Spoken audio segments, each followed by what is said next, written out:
Welcome to Mana's Potion. My name is Mitchell, but you may call me Mana. And today, I have a new kind of video to present. It's called a Brutal Brew, which is just a fancy naming of a challenge run. Look, I thought it was an amazing name for a challenge run. So some of you may already know that Mana is just nomenclature that I go by on the internet. That name is also relegated to my lady cat girl of Final Fantasy XIV, or more simply, my monk OC. And let me tell you, dealing damage with as little of a weapon as possible and making your body the weapon, a very enticing idea. Because if Final Fantasy II has taught me anything, it can be the most broken way to play. But not every game plays by the same rules. So today's Brutal Brew will answer the question: can you beat Last Epoch without using weapons? Or a shield, for that matter? Let's go over the rules of this brew. First rule: I'm not allowed to use weapons for the entirety of the run. My weapon slot has to be empty, or the run's invalidated. Second rule: the offhand? No weapons or shields there. I make one exception, but even if I didn't make the exception, trust me when I say it ends up just being for sanity and ease. Beyond that, anything is fair game as long as it's not cheating or an exploit. Though for obvious reasons, the spirit of the challenge is to do primarily physical damage, so I do restrict myself to only physical or melee ranged skills. So I didn't do like any research when I started this run back in 1.0. The most I did was look at which characters could do melee even remotely well, and then decided based on what I understood of their abilities and skill trees. At first, you might think the Primalist is the best option, but trust me when I say, he gets off the ground a little too slow to do this job well. I didn't even look long at the Sentinel before I decided on the Rogue to be the character I went with. She just had higher damage skills for the beginning, which would take a lot of stress out of the early game and let us get to the mid and late game faster. Since my plan primarily revolved around inflicting bleed, it was just a matter of getting that capability as quickly as possible. And since increasing our physical damage output is moot until later when I learn it's important, the only thing to keep an eye out for is more health and ways to avoid damage entirely. But surprisingly, the run just sounds doable from this simple planning alone. I mean, how hard a drink is this to brew? In the beginning, there was darkness. And skip! Come on, Mana's got places to be and monsters to punch. We start immediately by unequipping our starting weapon. Won't need you ever. Then start rampaging through Rite's welcome wagon with the very first ability we got, Flurry. The sole reason I wanted to play Rogue over Primalist. Instead of our basic attack, which will do like 3 damage a second, Flurry will do 3 times that much damage. And what's better is that it's a skill, so we can specialize in it later. It's not long before we make our way into a burning forest and say hello to Grail, a man of great stature, but baby soft knuckles. Our meeting is so great, we also learned Shift, a defensive ability, and gained our first passive point. Further into the woods, we learn how to specialize, and I immediately sink that slot into Flurry. Trust me, this is a good idea. We take down a construct of fire and steel, make our way into the camp, where we're tasked with locating an old man who went off to protect the MacGuffin. I get the feeling this isn't going to be the last time we're asked to do something for someone capable. We tend to the gardens, learning how to punch so hard we puncture our opponents. Then we go from gardens to fortress walls and find our first true boss fight. Styriax, the Burning Sky. And he's just a giant... well that's embarrassing. One death for a counter. May it be our last. Spoilers, it was not. It took 2 more tries before bringing down the big bird, but it did help his health didn't fully recover each time I came back. Here's hoping the run gets off the ground later. Hey guy, how's it going? Oh, hold on, it appears we have guests. Oh, neat. Fire kicks. I guess that technically counts as a physical move. The guy gives us a side quest to go into the storerooms, which we happily do if nothing more than to dream of a time a monk gets to throw various flat objects at people's feet to have them step and slip. Devs, may I please do this at least once? When we refight a boss we had help beating the first time, the Forged Soldier. You know, the guy made of fire and steel. It is just as easy then, if not quite a bit more tedious. With the storerooms cleared of enemies, we eventually make our way to the vault. Fight yet another Forged Soldier, then find Balthus. You're here to help protect the drink. Tread carefully. Okay, slow your roll, man. I know I'm skipping your dialogue, but you gotta let me understand. Oh, okay, here they come. I think the Birdmen are a bigger threat, dude. Once we take care of the invading waves, the boss comes down to play. Bright Blade Palaris. So long as we evade the giant glowing sigils on the ground that explode, he isn't too terrible a fight. As is a trend for this early game, it seems. Honestly, if not for some lucky gear drops for bleed chance, this early game would have been more hellish. We fight through the rest of the vault where I unlock another skill specialization and give that to Puncture and pick up Perforate. Now I've got an ability that has a strong chance to inflict bleed, too. It begins. We make our way outside, where Balthus is perfectly safe. Why did I say that? I should know better than to say flag-triggering statements. We report the news, then make off to remove an enemy encampment and rescue an old man. And his MacGuffin, I guess. I swear, if it wasn't for rotten protagonist luck, most heroes and stories would live a peaceful life. Once this old man's safe, I'm getting the hell out of here. We find our way to the war camp and immediately start a fight. I wonder what they have in this arcane vault. Probably some super weapon if it's that heavily protected. Oh. Oh, no. No, wait, please! I didn't mean to! Ow. Right. Now that they're dealt with, we head deeper into the camp to find Rye's champion, the Drake Rider himself. Horospex Orion. You're here for the Epoch. Reaching me was impressive. Thanks! Also, no, I'm here for the old man, not really his MacGuffin. Where is he anyway? Okay, I see we're doing this the hard way. Orion is the first of several chapter boss fights of the game, and it shows. He has a wide range of attacks, or, well, he and Emberwing do.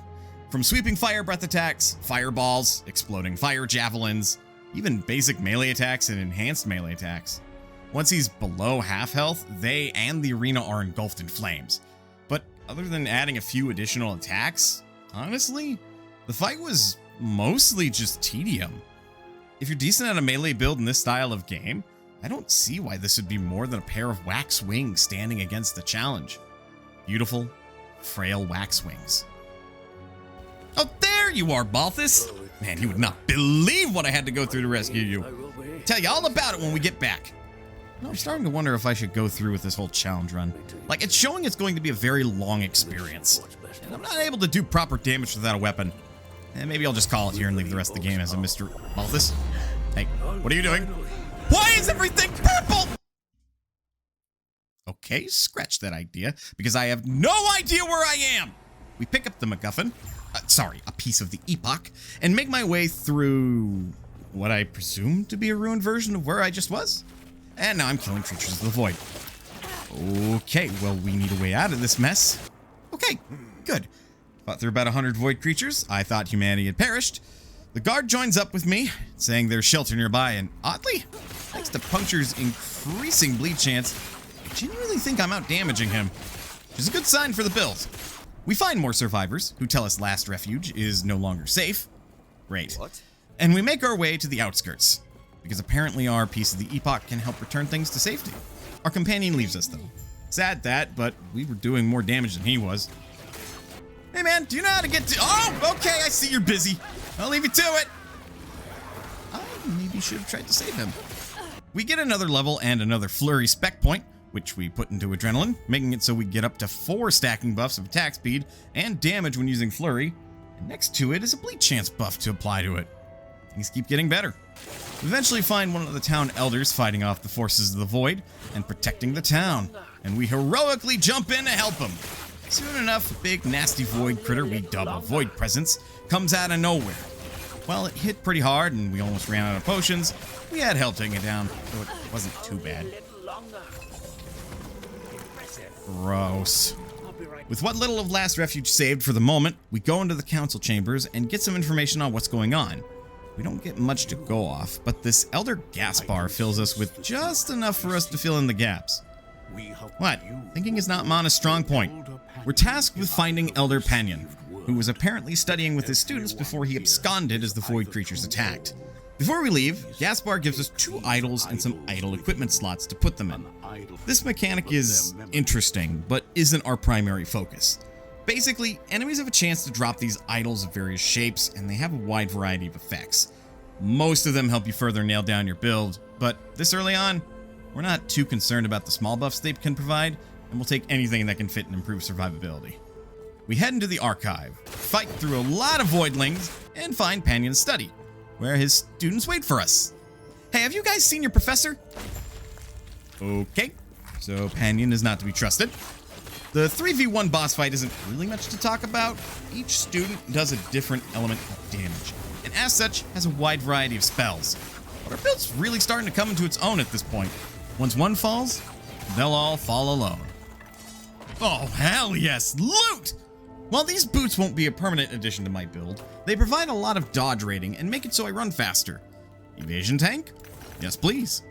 We come back to deliver the bad news to Gaspar, and he gives us worse news. Panion took off with the Shard of the Epoch protecting the refuge. Great. We take off after... Wait, another one of these things. Rematch. Come back around when you can actually pose a challenge next time. We can now give ourselves Frenzy with Press the Attack using Puncture, which makes it so we have more attack speed. You'll bleed out before you even know it. Now that's done, we just have to cross this bridge and... No, that's fine. I can find another way through you. This worm, which I dubbed the Idol of Ruin, is not a very hard fight for us.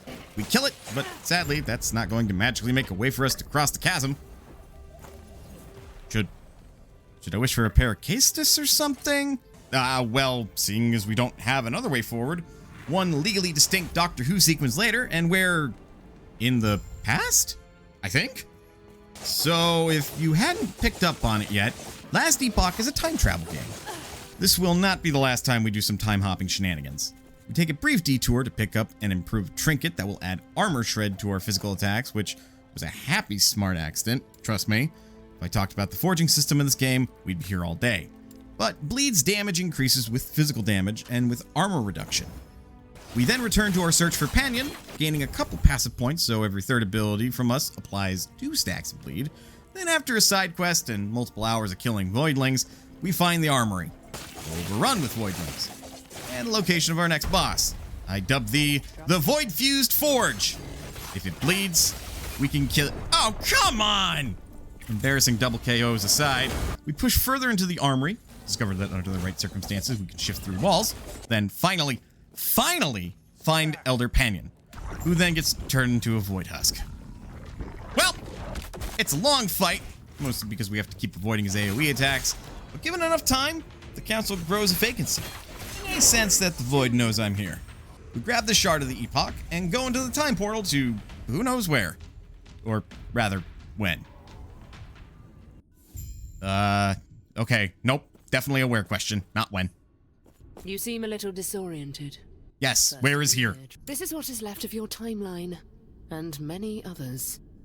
Welcome to the end of time. Ah, shit. Really? Okay, surely we can stop this, right? All I want to do was a challenge run. Are you saying that even that will end in failure? If you want a better chance, you should find your friend, Gaspar. Wait, how is he here? Sure enough, Elder Gaspar somehow beat us to the end of time. Or, I guess technically he was always here? Like he lived to the end of existence or something? I think my brain is about to implode. But what I did understand is that he was able to unlock our potential, and I sink our class mastery into Blade Dancer. We can't use the majority of its abilities, which is surprising because nothing else really stopped us just because we weren't wielding weapons. But Blade Dancer specifically wants us to wield melee weapons to use even its Welcome to the Mastery ability. But what we do want comes from later in the mastery after we invest enough passive points into it.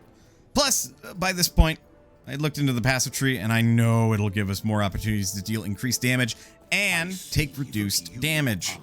We're once again asked by someone capable to do their bidding, except this task is legendary in that we're asked to save the whole world after we find the last shard of the Epoch.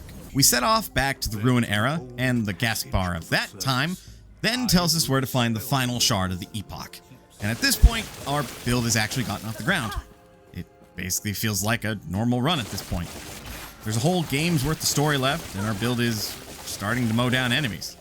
And while they hurt, even the exiled mages that we had some troubles with early on are starting to feel the wrath of my fists. So it comes down to a matter of picking up the right gear and avoiding the damage where we can. Don't misunderstand my disappointment in the difficulty of this challenge just because it was too easy. I actually found the challenge so far to be quite enjoyable. And love the fact that the game allowed something this absurd to work in the first place. But how do I express further that this run ended up becoming mostly tedium? No real clever solutions or workarounds. Just fight on, break through every brick wall with blood. If it seems like it shouldn't bleed. Like, I don't know, skeletons. Or that void-fused forge. Just think, bleeding skeletons, though. That's some disturbing imagery. The only real way to make this start to feel even more challenging would be to take off more gear, but then we go from something that's a decent challenge to just a glass cannon challenge. Any legendary loot would be worthless, and my deaths would count up to an absurd level. I mean, I'm not that good, you know? Wait. Death? I mean, what does death even mean at this point? We control the Epoch. Pieces of it, at least. Surely death is meaningless. Or if it's not, then, of course, the end of every timeline. It's just as the night at the end of time was saying, don't you see? This isn't challenging because I lived through this already. Several times, in fact. Just started seeing the cracks in the continuum. So maybe we can't stop the end of everything, but maybe we can fix it? Create a future where there's hope? Or if not that, find some kind of challenge. A challenge worthy enough to even call a challenge in the first place. We dare dream. Reuniting the final shard of the Epoch and dive into the past. The real journey began. We go back in time to an Imperial era. Apparently the Emperor, in his pursuit of immortal life, kickstarts the events that lead to the Ruined Era. And the only solution to that is to kick his undead ass and put him in the dirt so his plans don't come to fruition. Well, his and everyone else around. Seriously, practically everyone is a skeleton. Their pursuit of immortality led them to becoming undead? That logic seems flawed. Not that it matters. If everything's going to end anyway, why extend your consciousness so that you can live until you experience and witness the end of time? It's better to live for the now, the moment, and build a future for the younger generation instead of selfishly covet time for yourself. So I think. And as my abilities grow stronger, giving myself the ability to cause longer-lasting bleeding after shifting away from danger, I begin to see that it wasn't just immortality this empire was seeking. They weaponized the soul, corrupting our essence into a twisted resource, an affront to Mana's practices as a monk and life itself. The sooner we can stop them, the better. We seek allies to help us, but in the end, they can't keep up against the rising number of the Empire.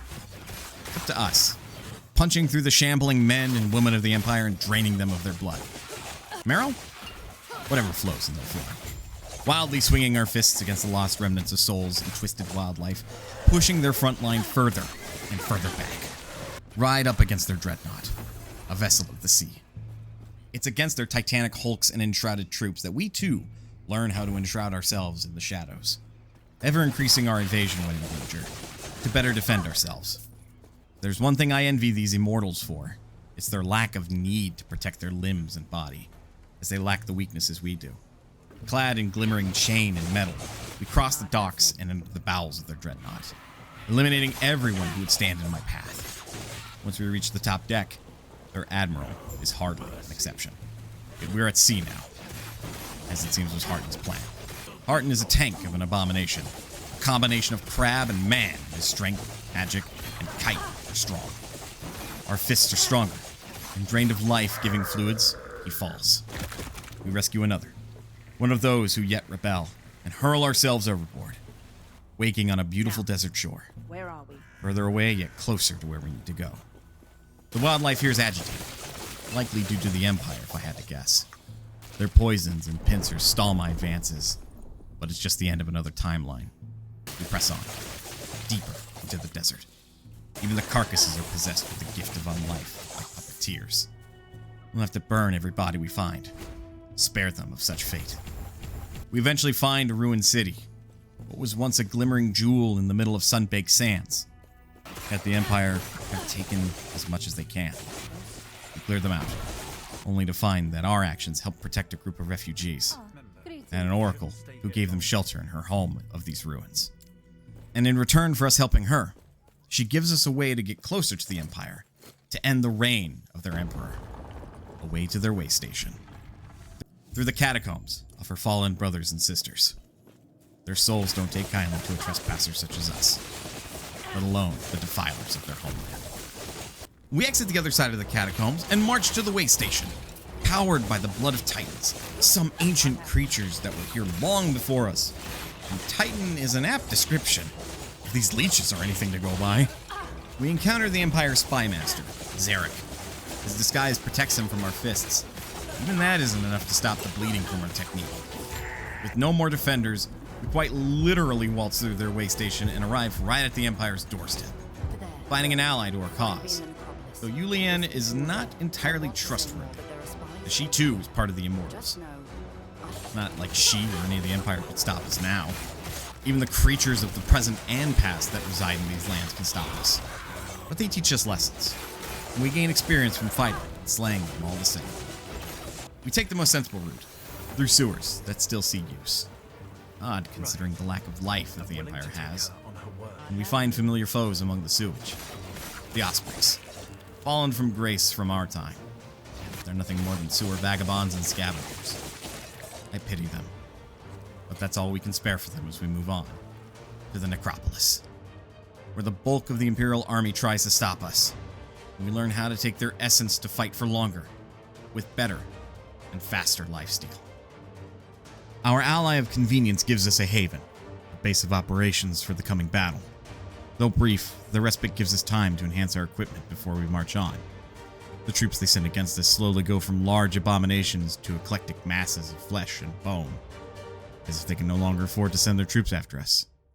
And entering the Citadel sewers, it all but confirms that hypothesis.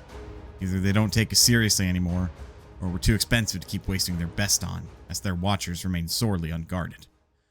Whether we're walking into a trap or exploiting a weakness, we can't let this chance slip past us.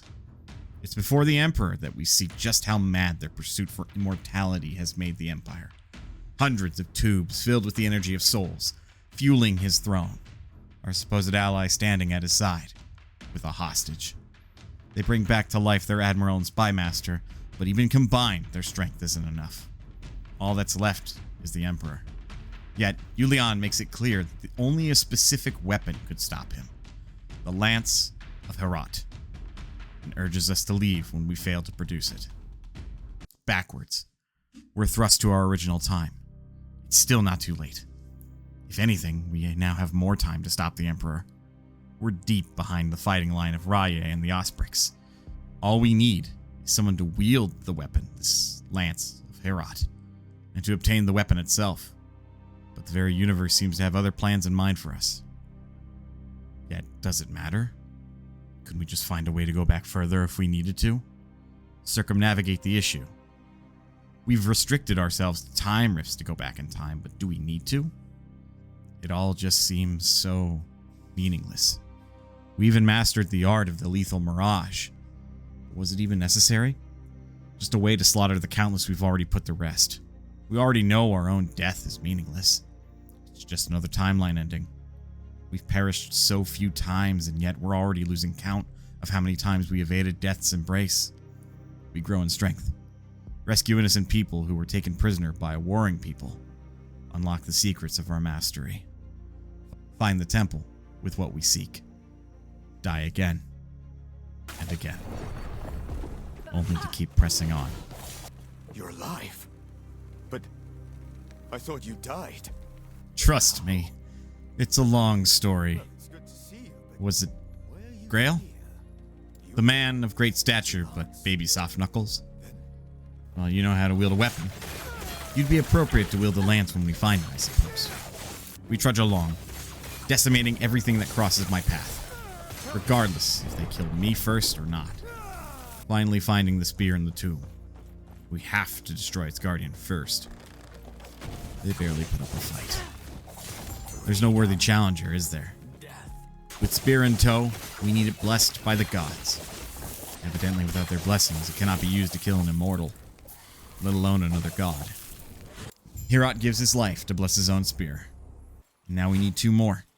The god of the sea, Lagan, and the goddess of the desert, Bajasa. So, do we matter? This whole time we fought without weapons, and we're a master without them. What of all these skills we've earned along the way? Our way of fighting that we created? I guess I'm just a messenger. A fighter for a brighter future. But not the protagonist. No. We might be able to stand tall against an army of the living dead, but we're no slayer of gods. That'll be Grail's job. Can't even be sure that this is the timeline that will work, seeing how many times we've died. But we can't let anyone stop us. Not the gods, nor their attendants. After all, if we don't, they die with us. You're mistaken if you can deal with us. Even if we fail, we just keep coming back. Again and again. Even your gods can't stop us. I, the witness and teller of this tale, and Mana, the executioner. Even Logon is impressed with our tenacity. Leaving just one more. One more blessing. We have the tool to kill immortal and god alike. The Osprix continue their indiscriminate killing, and we our own, to their troops, to nature, and man alike. We're numb to it. Or, well, mostly. We've tried words before, but they fell on deaf ears. Only our coin, something so ephemeral and valueless, can sway the violent and bloodthirsty.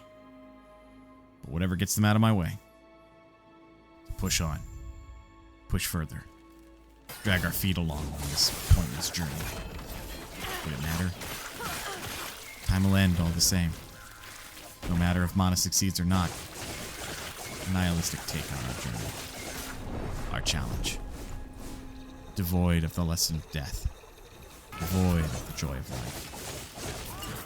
Now I think I see why the Empire sought to extend their existence ever forward. They forgot what it was like to live. A lesson we relearn too late. Majasa. The ending to our quest. She's full of surprises. Petrification vision, poison rocks that explode, fire javelins and projectiles, electric shockwaves, and summoning gems to fire attacks of those elements. Yet all is not right. She's under some sort of mental anguish and pain. When we bring her down the first time, she grows feral, bestial, ripping an entire part of herself off, charging at us with claw swipes and tail attacks, giving us no time to breathe. Her own blood splashing from her body and doing significant harm to us, as if her very being is trying to destroy itself. Drinking from the blood of her chosen, restoring her health, delaying the inevitable. Now that death greets her plainly, she fears it. Fears it more than any other trial or strife before it. We grant her bliss, and in her writhing, we receive her blessing. The true mastermind of the end of time reveals herself. Apophis, and the god she was serving. One of the original pair, Oribus. They take the power of the Epoch, and with it, our only chance of forestalling the end. Or so it would seem. There are other timelines, other realities, where they pushed back and fought on, even after we died. They failed. But what if we intervene now? Could we change anything? Inspire others to have hope? And learn to live in the today? Continue fighting? And eventually stop Oribus's plot? Maybe we can.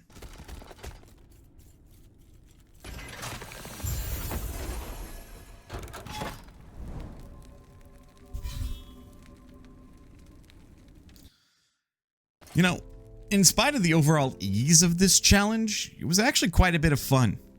And there was actually quite a bit of cut footage just to make this fit in less than an hour-long video.